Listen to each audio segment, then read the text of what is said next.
బులెటిన్లో మరో breaking news చూస్తున్నాం. ఆంధ్రప్రదేశ్లో వరద నష్టంపై కేంద్ర బృందం అంచనా వేస్తోంది. వారం రోజుల వ్యవధిలోనే రెండోసారి కేంద్ర బృందం సభ్యులు రాష్ట్రంలో పర్యటించారు. కృష్ణా, బాపట్ల జిల్లాలోని వరద ప్రభావిత ప్రాంతాలను కేంద్ర బృందం సభ్యులు సందర్శించారు.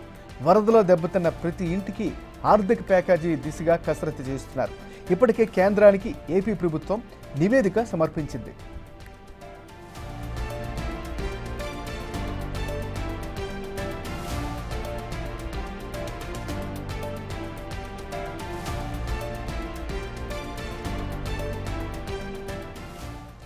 కేంద్ర మంత్రి శివరాజ్ సింగ్ చౌహాన్ తెలుగు రాష్ట్రాల్లో పర్యటించి వరద నష్టంపై ప్రాథమిక నివేదిక రూపొందించారు.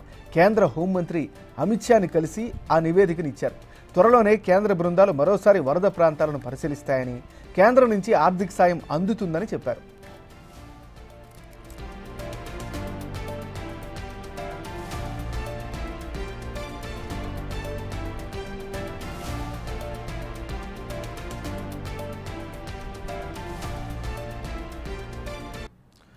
ఇక ఇదే అంశానికి సంబంధించి మరింత తాజా సమాచారాన్ని మా రిపోర్టర్ శివ అందిస్తారు. శివ, చెప్పండి, కేంద్ర బృంద పరిశీలనకు సంబంధించిన అప్డేట్స్ ఏంటి? నాగరాజు, మొత్తం మీద చూసుకుంటే కేంద్ర బృందం ఈ రోజు ఉదయం ఏపీలో విస్తృతంగా పర్యటించింది.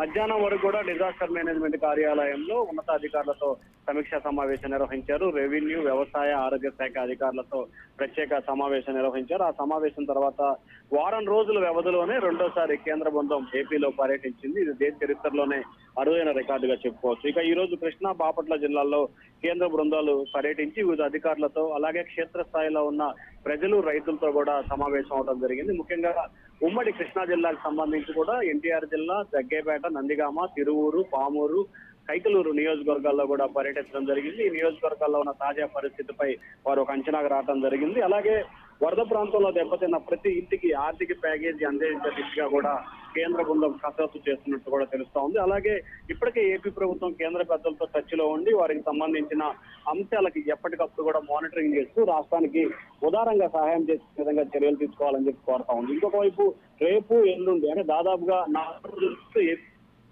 బృందం పర్యటించే అవకాశాలు కనిపిస్తున్నాయి. ఉమ్మడి కృష్ణా జిల్లాలోనే 3 రోజుల పాటు పర్యటన జరుపుతారు.